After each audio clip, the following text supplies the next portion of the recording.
Welcome to A പുതിയ ദിവസം. നമ്മളിന്ന് വന്നിട്ടുള്ള വയനാട്ടിലാണ്. നട്ടുച്ചക്ക് വന്നോണ്ട് തന്നെ കുറച്ചു നേരം സിനിമ കാണാൻ കയറിക്കണം. അത് കഴിഞ്ഞിട്ട് വയനാടൊന്ന് എക്സ്പ്ലോർ ചെയ്യാന്ന് വിചാരിച്ചു. അങ്ങനെ ടിക്കറ്റ് എടുത്ത് ഉള്ളിൽ കയറി. ടിക്കറ്റ് എടുക്കാതെ കയറാൻ വേണ്ടി തിയേറ്ററിന്റെ വല്ലിപ്പാനും ചങ്ങായിന്റെ ഒന്നല്ലല്ലോ അത്. നമ്മൾ കാണാൻ കയറിയ പാടേത് അറിയാം, മരണമാസം. ഇന്റെ അമ്മേ, ഫസ്റ്റ് ഹാഫ് കഴിഞ്ഞപ്പോ ഇന്റെ കോലം എങ്ങനെയാണ്? മരണമാസം റിവ്യൂ മൂവി കണ്ടോ? ഫസ്റ്റ് ഹാഫ് ഭയങ്കര ബോറാണ്.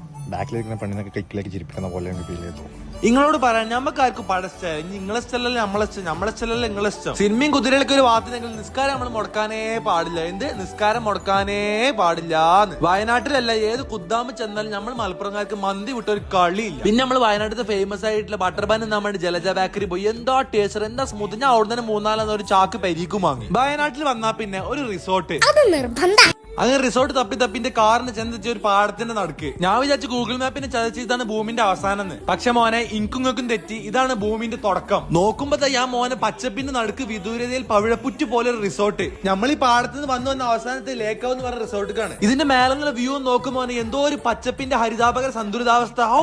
ഒന്നുകൂടെ മണ്ടി ചെന്ന് മേലെ കയറിയൊക്കെ എപ്പോഴോ 2 സെറ്റ് സ്ക്വയറിന്റെ വലുപ്പത്തിൽ, അതായത് ത്രികോണത്തിന്റെ വലുപ്പത്തിലും 2 പ്രൊട്രാക്ടറിന്റെ വലുപ്പത്തിലും, അതായത് റൗണ്ടിന്റെ വലുപ്പത്തിലുള്ള 4 പെരകള്. നിങ്ങളെ കുഞ്ഞു കുഞ്ഞു മക്കൾക്ക് ഊഞ്ഞാലടി കളിച്ചാൽ, ഞങ്ങളെ പോലത്തെ വലിയൊരു പോത്താക്ക് ഊഞ്ഞാലടി കളിച്ചാൽ എല്ലാ സെറ്റപ്പും ഇവിടെ ഉണ്ട്. ഇതൊക്കെ നോക്കിയാൽ അങ്ങനത്തെ കുഞ്ഞു കുഞ്ഞു വീട്ടിൽ കയറുമ്പോ തന്നെ വേറെ ഫീൽ, ഒരു ക്യൂട്ട് ഫീല്. ഇനി രാത്രിക്കത്തെ വ്യൂ നോക്കിയാൽ ആരും ഒച്ചപ്പാടില്ല, ബഹളങ്ങളില്ല, ഫുൾ ശാന്തി സമാധാനം മാത്രം. ആ പാടത്തു നിന്നുള്ള തവളാളെ പാക്കറോ എന്നുള്ള ഒച്ചപ്പാട് മാത്രം. രാത്രി ലൈറ്റും കൂടി ഇട്ടപ്പോ ഈ വീടിന്റെ ഒക്കെ വ്യൂ നോക്കിയാൽ നല്ല രസമില്ലേ? ഉള്ളൊക്കെ കാണാൻ നല്ലൊരു ഒരു വൃത്തിയുള്ള കുഞ്ഞു ഫീൽ കിട്ടണില്ലേ? ഇനിയിപ്പോ ഉള്ളൊക്കെ നോക്കുകയാണെങ്കിലോ എന്തോ ഒരു ഭംഗിയിലടെ എല്ലാം പണിയിപ്പിച്ചേക്കണേ. ബെഡ്റൂമും ആംബിയൻസ് ഒക്കെ നോക്കിയാൽ കപ്പിളൊക്കെ വന്നാ സെറ്റ് ആയിരിക്കും. ഇനിയിപ്പോ നിങ്ങൾ കപ്പിളല്ല ഫാമിലി ആയിട്ടാണ് വരുന്നുണ്ടെങ്കിൽ കുട്ടിയൊക്കെ എടുക്കാനുള്ള 2 ബെഡ് വരെ ഉണ്ട് ഇവിടെ. ഇനി വേറെ രസം കേൾക്കണം, ലേക്കാവ് എന്ന് പറഞ്ഞ റിസോർട്ടിന് ഉദ്ഘാടനം കഴിഞ്ഞിട്ട് കുറച്ച് ദിവസമായിട്ടുള്ളതാണ്. ടിവിന്റെ കവർ പോലും പറിച്ചിട്ടില്ല. അതുകൊണ്ട് ഫസ്റ്റ് ആയിട്ട് നിങ്ങൾക്ക് വേഗം മണ്ടി ചെല്ലം കിട്ടും. ഇതൊന്ന് നോക്കി മോനെ, ഏത് റിസോർട്ടിൽ അതിന്റെ ഉള്ളിൽ പൂൾ ഉണ്ടോ? പക്ഷെ ലേക്കാവിൽ അതിന്റെ ഉള്ളിലാണ് പൂൾ വരുന്നത്. അതിന്റെ ഉള്ളിൽ കടന്ന് തിമർന്ന് മറിഞ്ഞ് കുളിച്ചാടാം. നീ ക്യാമ്പ് ഫയർ വേണോ, കോഴി ചൂടണോ, ആട് ചൂടണോ, പോത്ത് ചൂടണോ,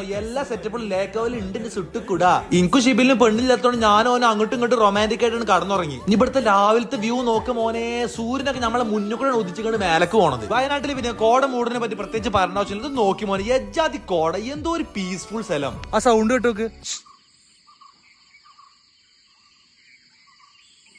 വേറൊരു വണ്ടിന്റെ ഹോണിന്റെ സൗണ്ട് ഒന്നുമില്ല, ഈ സൗണ്ട് മാത്രം. അപ്പൊ ലേക്കാവിന്റെ ലൊക്കേഷൻ വരുന്നത് വയനാട്ടിൽ കൽപ്പറ്റയിൽ പിണങ്ങോട് പറഞ്ഞ സ്ഥലത്താണ്. താഴെ കൊടുത്ത നമ്പറിൽ നിങ്ങൾ വിളിച്ചു കണ്ട് ബുക്ക് ചെയ്ത് നിങ്ങൾ ഫാമിലിയായിട്ട് അടിച്ചാണ് പൊളിച്ചാളി. റിസോർട്ടല്ല, നിങ്ങൾ vibe. So that's it for today. എന്താ ചെയ്യാ, എല്ലാരും ദുആ ചെയ്യാ, ഫോളോ ചെയ്യാ.